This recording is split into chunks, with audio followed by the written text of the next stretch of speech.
Muy buenos días. Bueno, el día de hoy vamos a leer un pasaje que está vamos a leer el capítulo 6 de Nehemías. Les voy a pedir que me acompañen en la lectura. Vayan leyendo conmigo. Es el Nehemías capítulo 6. Bueno, dice, cuando oyeron Sanballat y Tobías y Gesem el árabe y los demás de nuestros enemigos, que yo había edificado el muro y que no quedaba en el portillo, aunque hasta aquel tiempo no había puesto las hojas en las puertas, Sanballat y Gesem enviaron a decirme: ven y reunámonos en alguna de las aldeas del campo de Ono. Mas ellos habían pensado hacerme mal. Y les envié mensajeros diciendo: yo hago una gran obra y no puedo ir, porque cesaría la obra dejándola yo para ir a vosotros.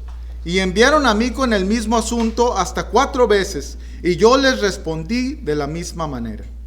Entonces Sanballat envió a mí su criado para decir lo mismo por 5ª vez, con una carta abierta en su mano, en la cual estaba escrito: se ha oído entre las naciones, y Jasmú lo dice, que tú y los judíos pensáis rebelaros, y que por eso edificas tú el muro, con la mira, según estas palabras, de ser tú su rey, y que has puesto profetas que proclamen palabras acerca de ti en Jerusalén, diciendo: hay rey en Judá. Y ahora serán oídas del rey las tales palabras. Ven, por tanto, y consultemos juntos. Entonces envié yo a decirle: no hay tal cosa como dices, sino que de tu corazón tú lo inventas. Porque todos ellos nos amedrantaban diciendo: se debilitarán las manos de ellos en la obra y no será terminada. Ahora pues, oh Dios, fortalece tú mis manos. Vine luego a casa de Semais, hijo de Delaya, hijo de Mehetabel, porque él estaba encerrado, el cual me dijo: reunámonos en la casa de David dentro del templo, y cerremos las puertas del templo, porque vienen para matarte. Sí, esta noche vendrán a matarte. Entonces dije: ¿un hombre como yo ha de huir? ¿Y quién que fuera como yo entraría al templo para salvar la vida? No entraré. Y entendí que Dios no lo había enviado, sino que hablaba aquella profecía contra mí, porque Tobías y Sanballat lo habían sobornado. Porque fue sobornado para hacerme temer así y que pecase, y le sirviera del mal nombre con que fuera yo infamado. Acuérdate, Dios mío, de Tobías y de Sanballat, conforme a estas cosas que hicieron. También acuérdate, Noadías profetiza, y de los otros profetas que procuraban infundirme miedo. Fue terminado pues el muro el 25 del mes de Elul, en 52 días. Y cuando lo oyeron todos nuestros enemigos, temieron todas las naciones que estaban alrededor de nosotros, y se sintieron humillados.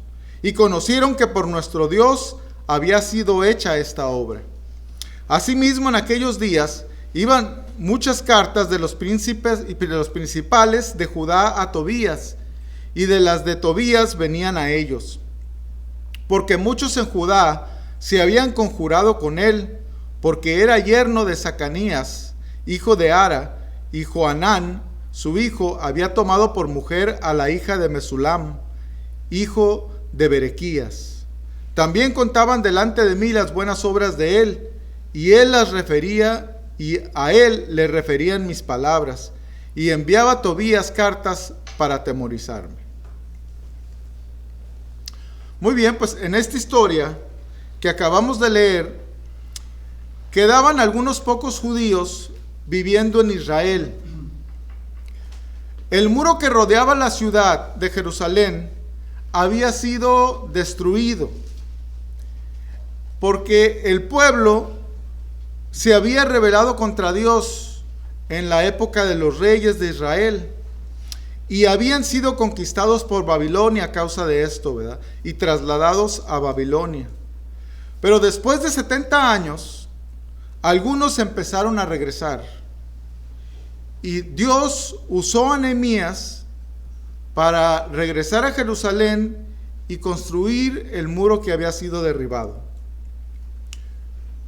Hubo algunos que desde el momento que se enteraron de los planes, se opusieron y buscaron parar la reconstrucción del muro.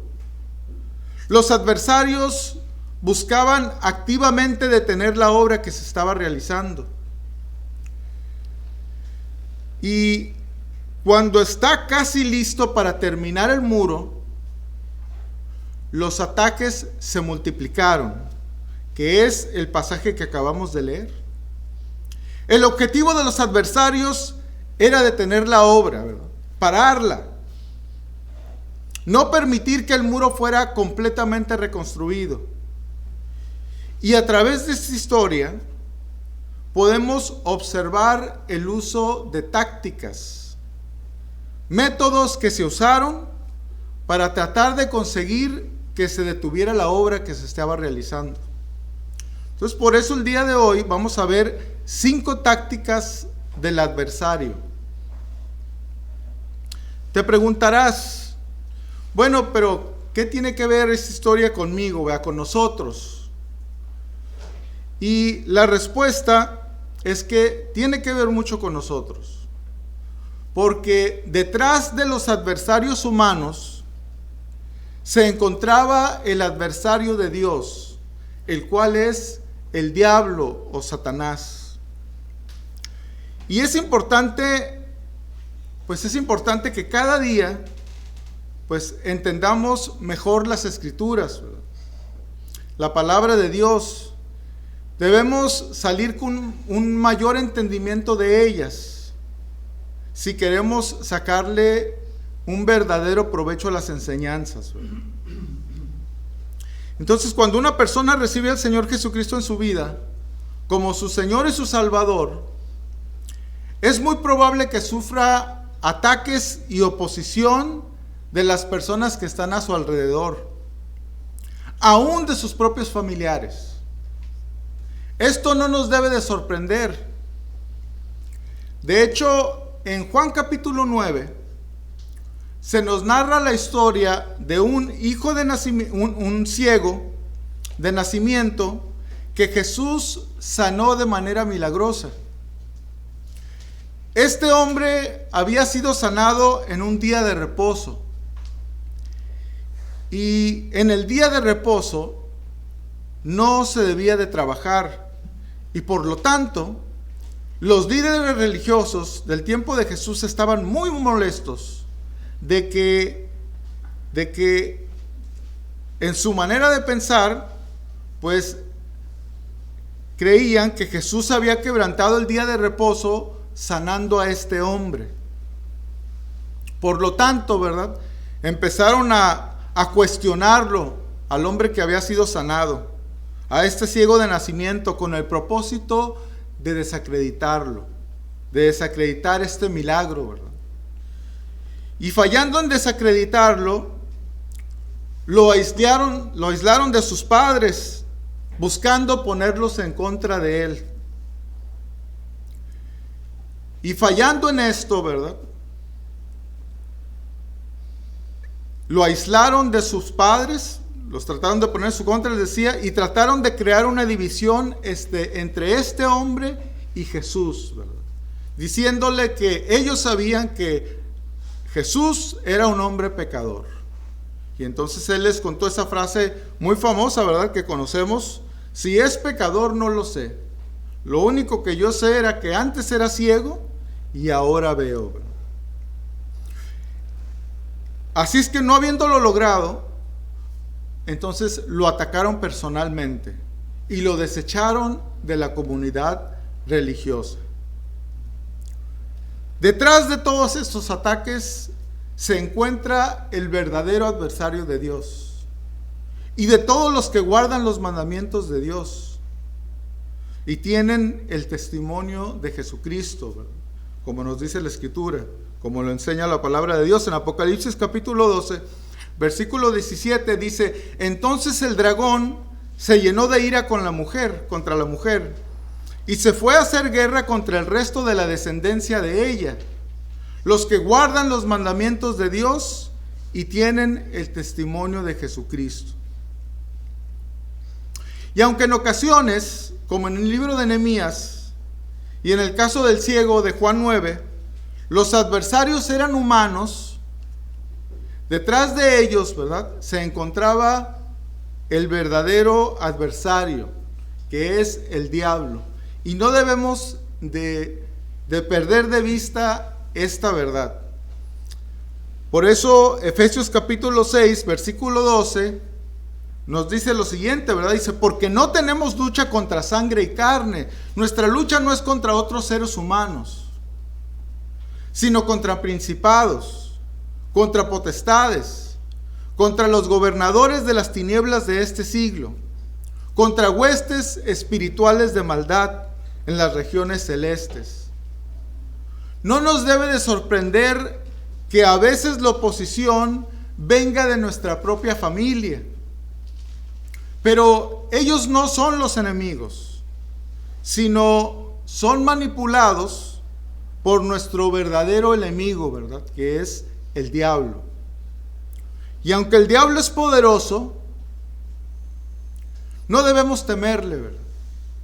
Principalmente por lo que dice Primera de Juan capítulo 4, versículo 4, que dice, el que está con nosotros, mayor es que todos. Hijos, vosotros sois de Dios, y lo habéis vencido, porque mayor es el que está en vosotros que el que está en el mundo. ¿Y qué obra como cristianos podemos estar haciendo, cada uno de nosotros, que desate la multiplicación de los ataques del diablo, como sucedió en Nehemías capítulo 6? ¿Qué cosa podemos hacer como cristianos, verdad, en este día que produzca la fuerte oposición de nuestro adversario?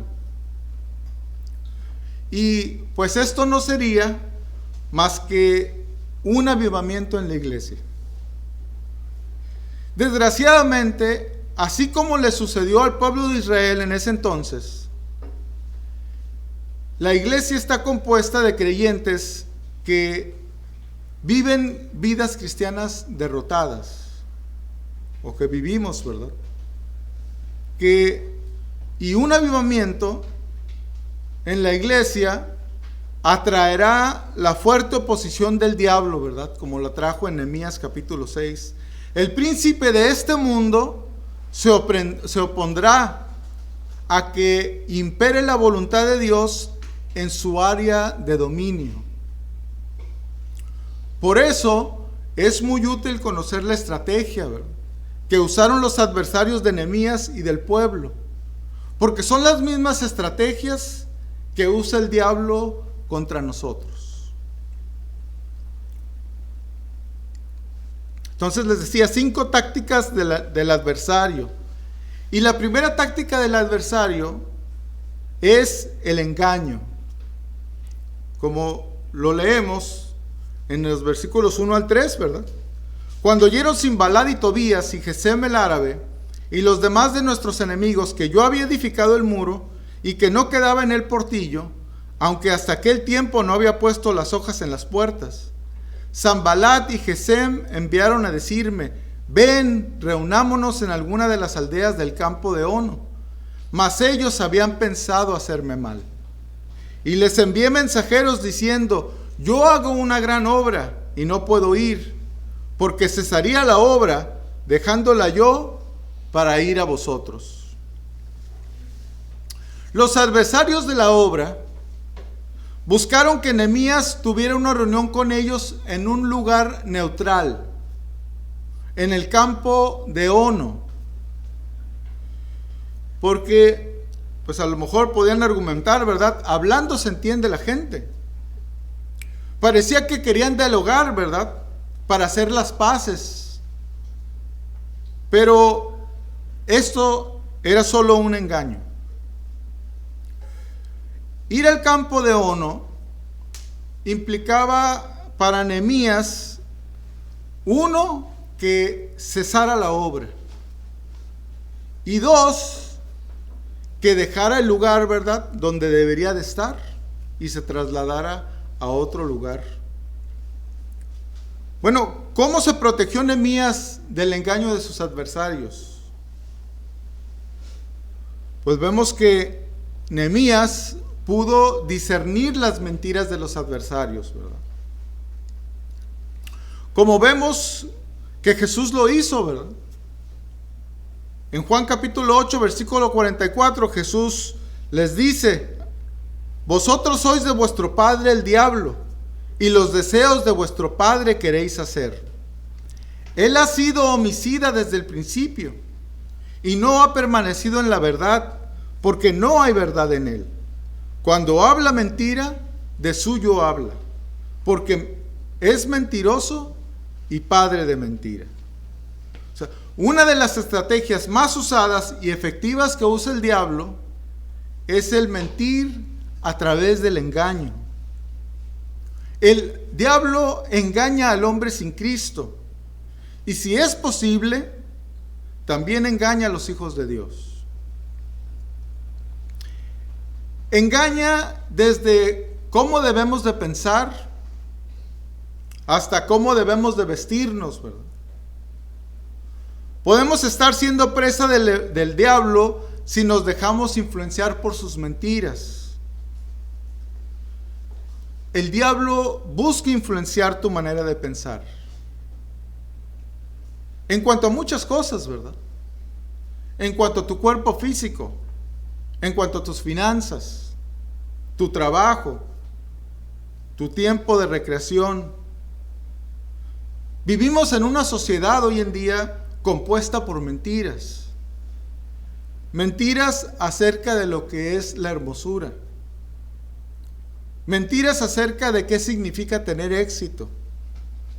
Mentiras acerca de Dios, acerca de la creación. Mentiras acerca del matrimonio. Porque el diablo es el príncipe de este mundo y siempre va a estar en oposición, ¿verdad?, a todos aquellos que hagan de Cristo su Señor. ¿Por qué engaña el diablo? Pues la Escritura lo dice, ¿verdad?, con mucha claridad. Y Jesús en Juan 10:10 lo menciona como ladrón, ¿verdad? Dice: el ladrón no viene sino para hurtar, matar y destruir. Yo he venido para que tengan vida y para que la tengan en abundancia. O sea, el diablo busca la destrucción del hombre. Quiere detenernos de cumplir el propósito que Dios tiene en nuestras vidas.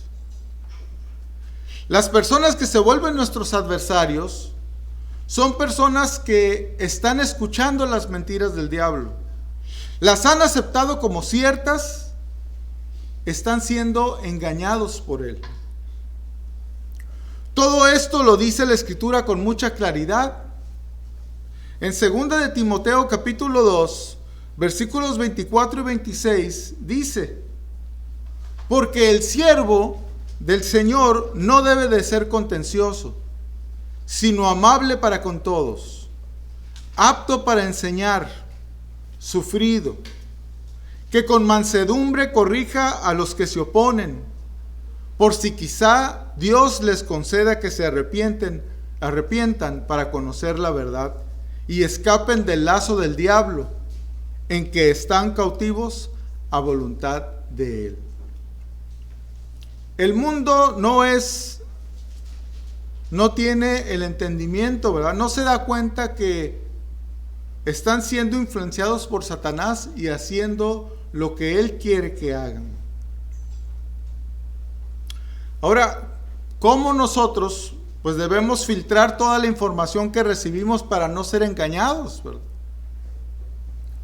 Pues la única manera que lo podemos hacer es conociendo bien la palabra de Dios y aplicándola constantemente en nuestras vidas. En Hebreos capítulo 5, versículos 13 al 15, dice, y todo aquel que participa de la leche es inexperto en la palabra de justicia, porque es niño.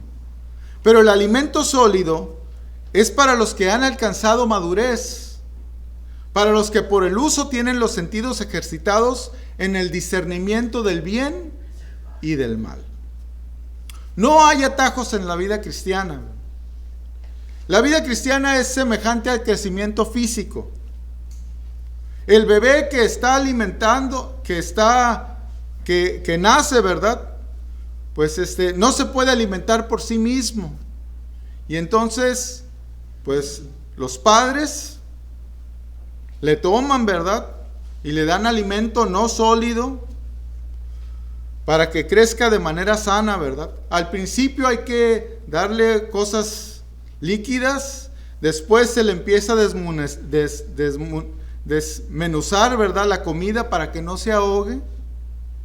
Y entonces es explicarle las verdades de la Biblia, ¿verdad? Tomarlo de la mano y guiarlo en la vida cristiana. Enseñarle las cosas que están ahí y que son mentira o que son engaño, y filtrarlas, ¿verdad?, de lo que es la verdad.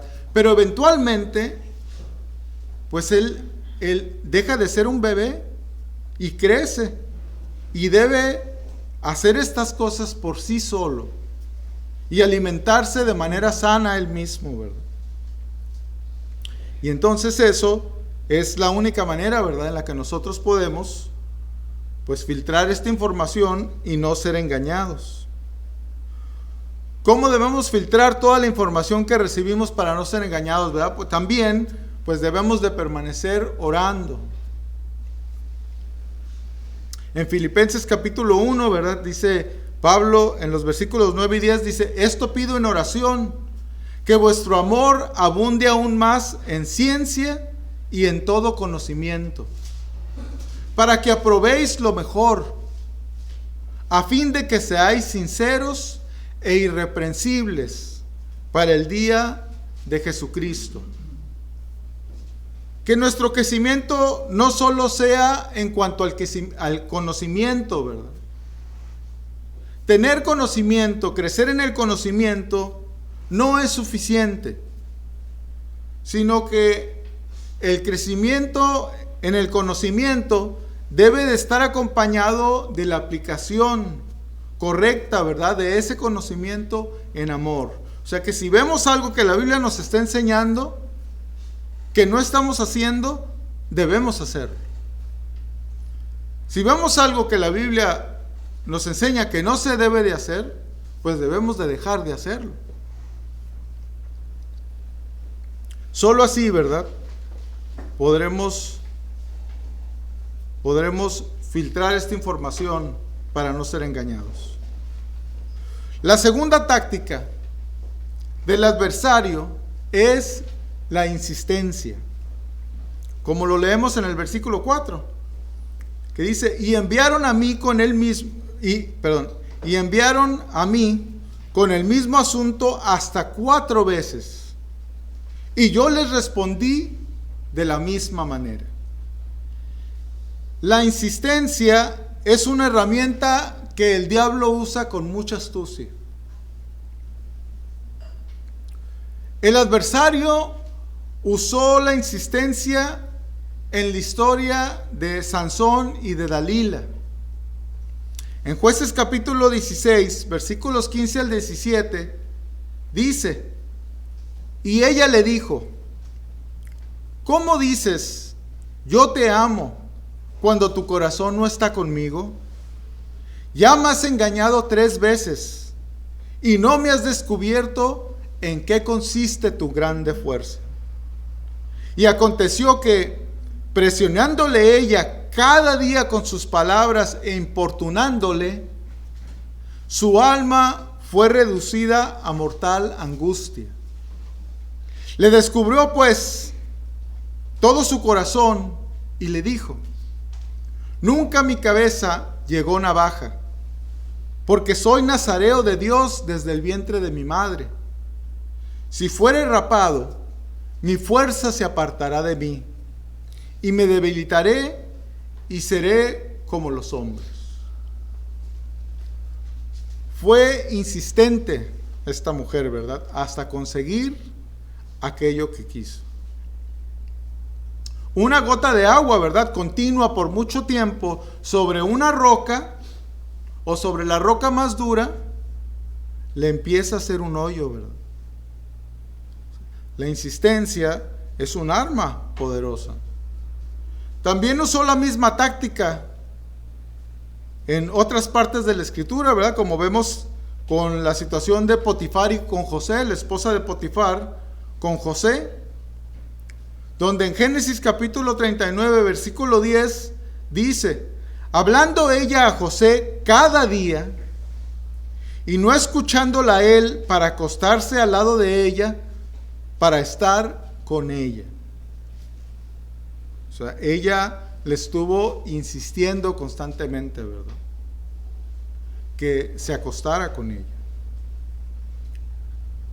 Los ataques de Satanás serán así. Bueno, ¿cómo se protegió Nehemías de la insistencia de sus adversarios? Dice la Escritura, ¿verdad? Y yo les respondí de la misma manera. ¿Qué aprendemos de Nehemías que debemos de hacer ante esta estrategia del diablo? Pues debemos permanecer firmes, no vacilar, ¿verdad? Debemos mantenernos firmes desde el principio, firmes en nuestras prioridades. Nehemías puso como prioridad la gran obra de Dios que estaba haciendo. Por eso es muy importante, ¿verdad?, tener claras nuestras prioridades. Las cosas de Dios son primero en la vida. A veces hacemos lo contrario. Lo podemos hasta decir, ¿verdad? Pero con nuestras acciones lo podemos estar negando. A veces llegamos a pensar, ¿verdad?, si tengo tiempo, leo la Biblia. Y de repente se acaba el día y no tuviste tiempo. O la memorizo si me queda tiempo, ¿verdad? O oro. Primero, asegúrate de tus prioridades, que sean correctas, ¿verdad? Y que las estés llevando a cabo. No debemos comprometer nuestros principios, ¿verdad?, ni nuestras prioridades, enredándonos en los negocios de la vida. En 2 de Timoteo capítulo 3, en 2 de Timoteo capítulo 2, versículos 3 y 4, le dice Pablo a Timoteo: tú pues, sufre penalidades como buen soldado de Jesucristo. Ninguno que milita se enreda en los negocios de la vida, a fin de agradar a aquel que lo tomó por soldado. Los negocios de la vida no son algo pecaminoso, ¿verdad? Pero si toman el lugar que Dios debe de tomar, entonces se convierten en un estorbo. O sea, Dios debe de ser primero en todo. Y entonces debemos de cuidarnos, ¿verdad?, de no enredarnos en las cosas de tal manera que descuidemos nuestra prioridad, que es Dios, ¿verdad? Ser soldados de Jesucristo. La tercera táctica del adversario es la calumnia. En Nehemías capítulo 6, versículos 5 al 9, dice: entonces Sanballat envió a mí su criado para decir lo mismo por quinta vez, con una carta abierta en su mano, en la cual estaba escrito: se ha oído entre las naciones, y Gazmulo dice, que tú y los judíos pensáis rebelaros, y que por eso edificas tú el muro, con la mira, según estas palabras, de ser tú su rey. Y que has puesto profetas que clamen acerca de ti en Jerusalén, diciendo: hay rey en Judá. Y ahora serán oídas del rey las tales palabras. Ven, por tanto, y consultemos juntos. Entonces envié yo a decirle: no hay tal cosa como dices, sino que de tu corazón lo inventas. Porque todos ellos nos amedrantaban, diciendo: se debilitarán las manos de ellos en la obra, y no será terminada. Ahora pues, oh Dios, fortalece tú mis manos. Y la calumnia es una gran arma, ¿verdad?, para extorsionar, para intimidar a las personas. Este adversario dice que mandó una carta abierta. Quiere decir que cualquier persona la podía leer, ¿verdad? Quería que las personas se enteraran de lo que estaba diciendo para producir o intimidar pues a Nehemías con esto. Y bueno, pues la palabra diablo en griego significa falso acusador o calumniador. Entonces no es de extrañarnos, ¿verdad?, que esta sea una de sus estrategias. El diablo tiene una larga historia acusando falsamente a los hijos de Dios. En Apocalipsis capítulo 12, versículo 10 dice: entonces oía una gran voz en el cielo que decía: ahora ha venido la salvación, el poder y el reino de nuestro Dios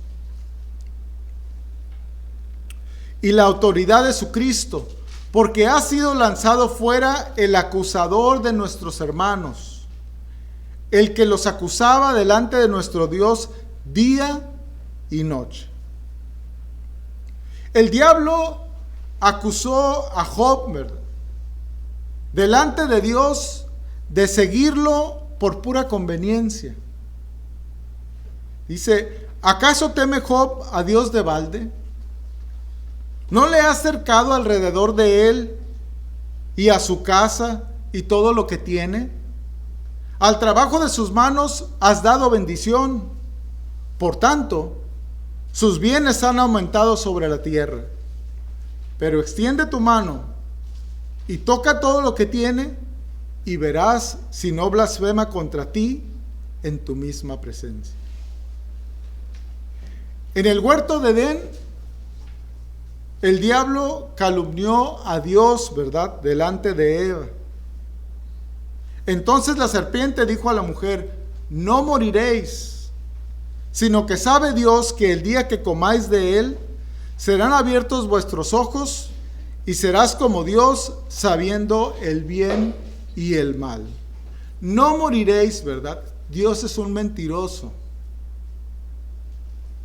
Acusó a Dios de mentiroso. Y también lo acusó, ¿verdad?, de una manera más sutil, de ser egoísta, de no querer compartir algo bueno con Adán y Eva. ¿Por qué calumnia el diablo?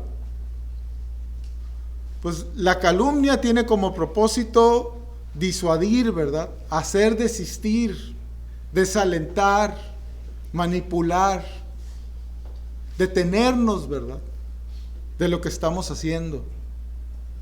Es un arma poderosa en el arsenal de Satanás. ¿Por qué calumnia el diablo, verdad? Porque a través de ello, ¿verdad?, su propósito es que quitemos el enfoque en las cosas de Dios para ponerlo en nosotros, en estarnos defendiendo, ponernos a la defensiva. ¿Por qué calumnia el diablo, verdad? Porque a través de la calumnia su propósito es crear división. En Proverbios capítulo 16, versículo 28 dice la escritura: el hombre perverso levanta contienda, y el chismoso aparta a los mejores amigos. Desgraciadamente a veces no es calumnia, sino chisme. A veces lo que se dice o lo que se habla mal de una persona es verdad. Es algo por lo que padeció, ¿verdad?, donde cayó. Algo malo que hicimos y se anda contando a todo mundo. Y el único resultado del chisme es que desacredita a las personas. El chisme no tiene nada bueno en sí. Bueno, por ahí escuché alguna vez la enseñanza, ¿verdad? Si no eres parte del problema y no eres parte de la solución, no necesitas saberlo, ¿verdad? O contarlo a los demás. No ayudemos nosotros mismos sin darnos cuenta, ¿verdad? Siendo inconscientes de que cuando usamos el chisme, estamos cumpliendo los propósitos de Satanás mismo, ¿verdad? ¿Cómo enfrentó Nehemías la calumnia? Dice, entonces envié yo a decirle, no hay tal cosa como dices, sino que tu corazón tú lo inventas. De tu corazón tú lo inventas. Diciendo la verdad. A veces tratar de dar explicaciones hace que cavemos el pozo más profundo, ¿verdad? Porque la apariencia puede ser que nos estemos justificando. Es difícil, ¿verdad? Recibir o escuchar una calumnia y no decir nada.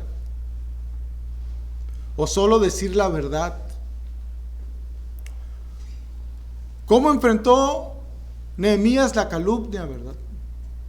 Bueno, dijo la verdad, pero también confió en Dios, poniendo las cosas en sus manos, ¿verdad? Por eso en Filipenses capítulo 4, versículos 6 al 7, nos dice, por nada estéis afanosos. Aquí incluye la calumnia, ¿verdad? Si no sean conocidas vuestras peticiones delante de Dios en toda oración y ruego, con acción de gracias. Y la paz de Dios, que sobrepasa todo entendimiento, guardará vuestros corazones y vuestros pensamientos en Cristo Jesús. ¿Cómo enfrentó Nehemías la calumnia? Pues teniendo un testimonio irreprochable, ¿verdad? O siendo irreprensible. Mejor dicho, ¿verdad? Sería siendo irreprensible, porque la persona que es irreprensible no es aquella que no falla, sino es aquella que no tienes la necesidad de ir a reprenderlo cuando falla, porque él corrige su falla, ¿verdad?, antes de que se le reprenda. Y nosotros debemos de ser así. Cuidemos, ¿verdad? Seamos celosos de tener un buen testimonio delante de los creyentes y delante de los incrédulos. La cuarta táctica del adversario es la mala doctrina y los falsos maestros. Y viene en el versículos 10 al 12, ¿verdad? Que dice, vine luego a casa de Semaías, hijo de Delaya, hijo de Mehetabel, porque él estaba encerrado, el cual me dijo, reunámonos en la casa de Dios dentro del templo y cerremos las puertas del templo, porque vienen para matarte. Sí, esta noche vendrán a matarte. Entonces dije, un hombre como yo ha de huir, ¿y quién que fuera como yo entraría al templo para salvarse la vida? No entraré. Y entendí que Dios no lo había enviado, sino que hablaba aquella profecía contra mí, porque Tobías y Sanballat lo habían sobornado. Semaías, hijo de Delaya, representa a los falsos maestros, del cual nos advierte el Señor Jesucristo, ¿verdad? En Mateo capítulo 7, versículos 15 y 16, que dice, guardaos de los falsos profetas, que vienen a vosotros con vestidos de ovejas, pero por dentro son lobos rapaces. Por sus frutos los conoceréis. ¿Acaso se recogen uvas de los espinos o higos de los abrojos? Los falsos profetas usan, al igual que su padre, ¿verdad?, el diablo, las artimañas del error, pero son lobos rapaces, ¿verdad?, vestidos de ovejas. El hombre malo lisonjea a su prójimo y le hace andar por camino no bueno. Les dicen a la gente lo que quieren escuchar. Acomodan a Dios a sus estilos de vida. Por eso se vuelven muy populares, porque logran engañar acallando la conciencia de las personas. En 2 Corintios capítulo 11, 13 al 15 dice: porque estos son falsos apóstoles y obreros fraudulentos, que se disfrazan como apóstoles de Cristo. Y no es maravilla, porque el mismo Satanás se disfraza como ángel de luz. Así que no es extraño si también sus ministros se disfrazan como ministros de justicia, cuyo fin será conforme a sus obras. Semaías, hijo de Delaya, era un falso profeta, porque había sido sobornado para dar una profecía falsa.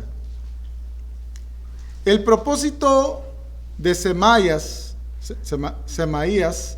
era que Nehemías entrara a refugiarse en el templo y así quebrantar el mandamiento de Dios de que solo los sacerdotes podían entrar en el templo. Y de esta manera pecaría contra Dios, ¿verdad? Actuaría en contra de lo que Dios dice.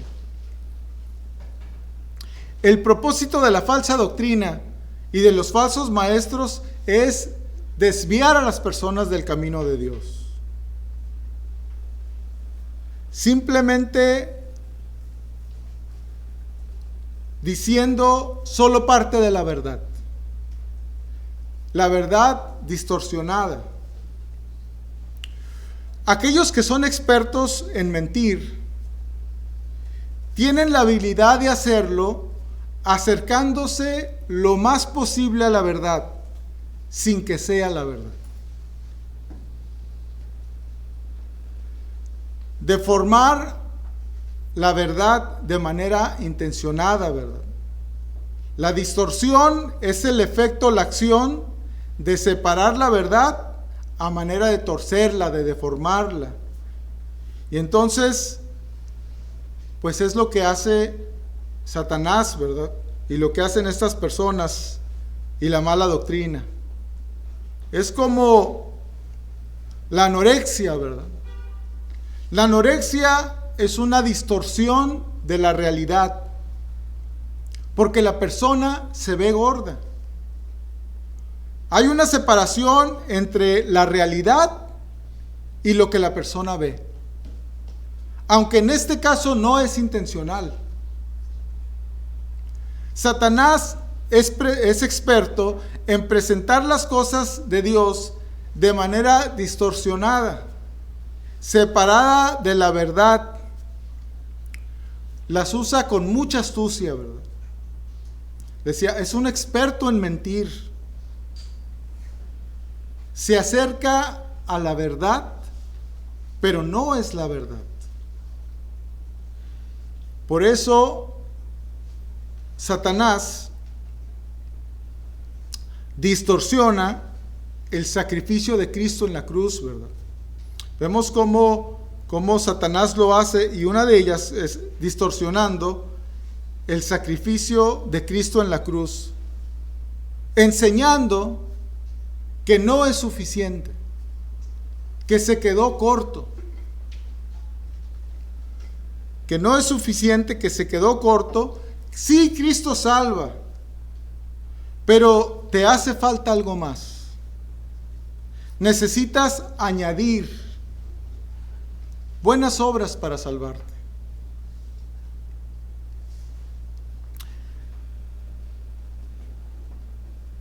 distorsiona, nos da por nuestro lado, ¿verdad? Distorsiona nuestra imagen o la imagen del hombre. Y le dice, ¿verdad? Tú eres bueno, solo ocupas una ayudadita.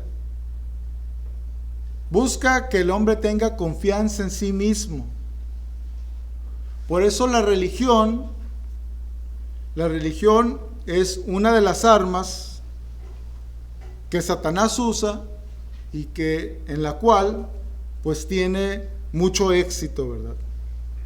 La religión como la conocemos el día de hoy, las religiones, que son organizaciones humanas que distorsionan el sacrificio de Cristo, diciendo que se queda corto, y distorsionan nuestra propia imagen, ¿verdad?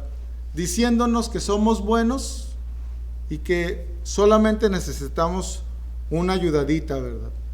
Y estas reemplazan el verdadero evangelio de Cristo.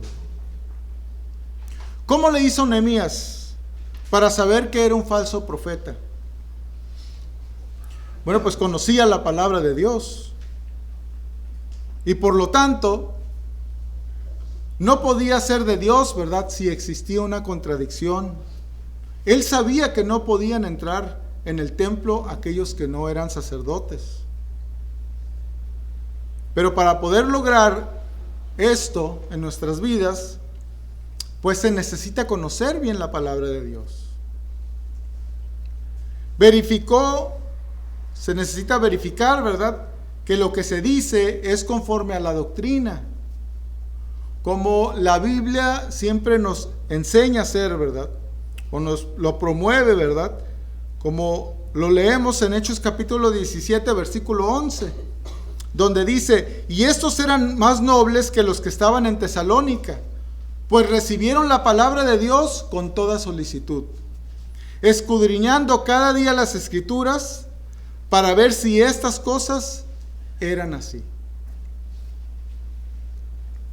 Y en quinto lugar, la quinta táctica del adversario es infundir temor.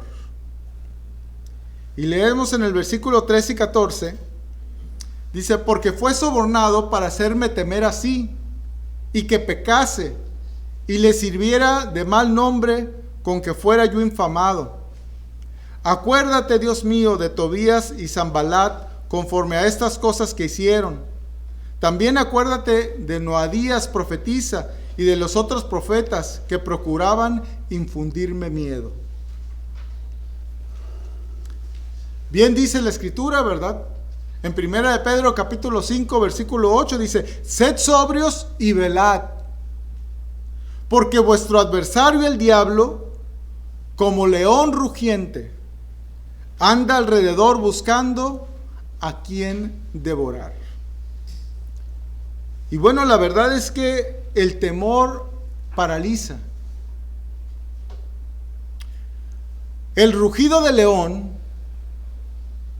dice que anda como león rugiente. El rugido del león se escucha de 8 a 10 kilómetros de distancia y tiende a paralizar a las presas, ¿verdad?, a asustarlas de tal manera que las madres dejen a las crías y huyan y se separen de ellas, ¿verdad?, y pues se las pueda comer con más facilidad. ¿Qué debo hacer para no tener temor, verdad? ¿Qué tenía Nehemías en su vida que le ayudó, que pudo sobrepasar esta prueba, verdad? Esta táctica que Satanás estaba mandando en su dirección, ¿verdad? Bueno, algo que pues quisiera hacer un énfasis hoy es que Nehemías tenía bien definidas sus posturas. Y cuando tienes bien definida tu postura, tu manera de pensar tiene mucha claridad. Sabes, ¿verdad?, dónde estás y por qué estás ahí. Sabes qué estás haciendo. Nehemías era el gobernador. Dice, un hombre como yo ha de huir. No es que tuviera mucha confianza en sí mismo. Es importante tener bien definida tu postura y tu identidad, ¿verdad? Porque eso nos ayuda. Lo más importante, ¿verdad?, que define mi vida hoy es que soy cristiano.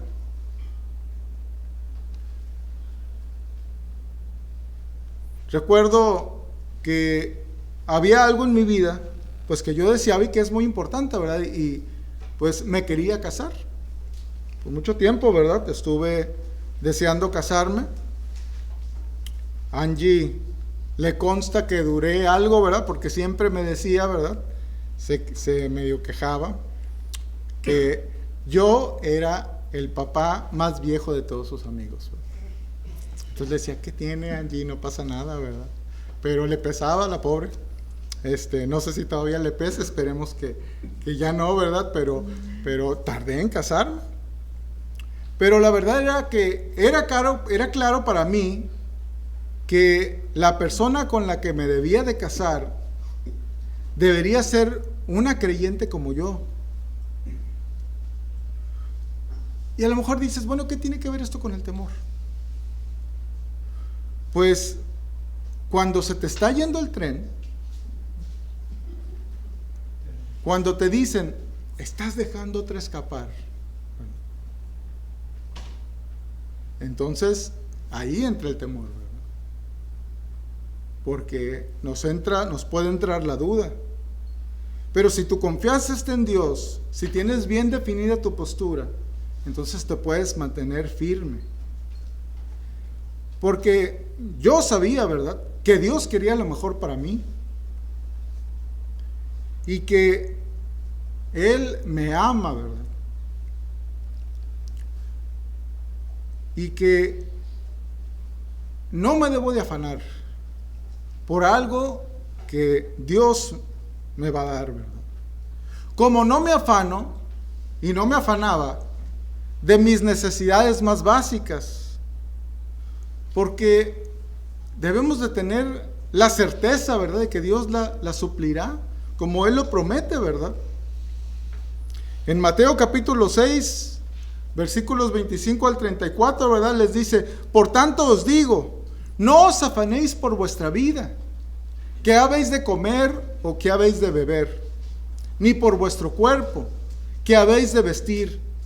¿No es la vida más que el alimento, y el cuerpo más que el vestido?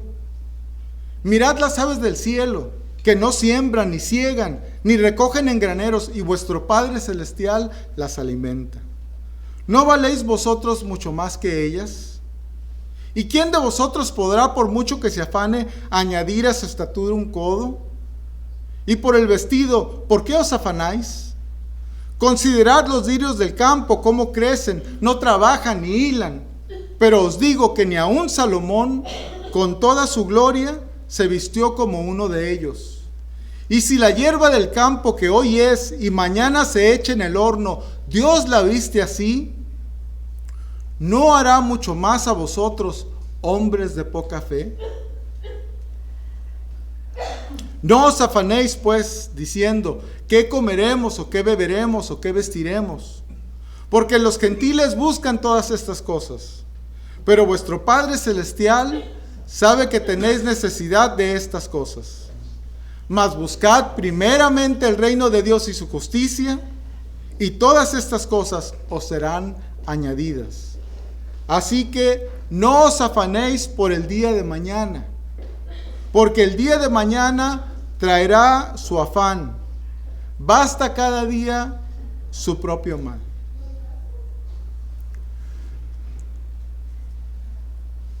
Debemos pues tener una firme postura, ¿verdad?, de no confiar en nuestras habilidades, sino confiar en Dios. Porque como seres humanos somos falibles, cometemos errores, somos débiles. Pero en Cristo, entonces, podemos lograr cualquier cosa, ¿verdad? Por eso la advertencia del Señor Jesucristo, ¿verdad? Cuando les dijo a sus discípulos una parábola y les dijo: porque separados de mí, nada podéis hacer. Y entonces debemos estar tomados de Dios de tal manera, ¿verdad?, que no tomemos nuestras propias decisiones, que no enfrentemos las cosas en nuestras propias fuerzas. Y para vencer el temor, debemos entender que el temor no es de Dios. En segunda de Timoteo capítulo 1 versículo 7 dice: porque no nos ha dado Dios espíritu de cobardía, sino de poder, de amor y de dominio propio. El temor no viene de Dios. Y entonces, si tú tienes temor, no es de Dios. Para vencer el temor, debemos reconocer los recursos que tenemos en Dios, ¿verdad? Nos dio el Espíritu Santo. Esa es la clave, ¿verdad? El Espíritu Santo que nos ha dado. Y para vencer el temor, ¿verdad?, finalmente debemos orar. Hechos capítulo 4 versículos 31 nos dice: cuando hubieron orado, el lugar en que estaban congregados tembló, y todos fueron llenos del Espíritu Santo, y hablaban con denuedo la palabra de Dios. Si no estamos recibiendo ataques de Satanás, tal vez es porque no estamos haciendo algo que a él le molesta, a lo que a él se opone. Pero yo te garantizo que si tú haces a Dios primer lugar en tu vida, en todo, Satanás se va a convertir en tu adversario, porque no va a querer que nadie en su propia casa, ¿verdad?, haga las cosas que a Dios le agrada. No, que Dios les bendiga.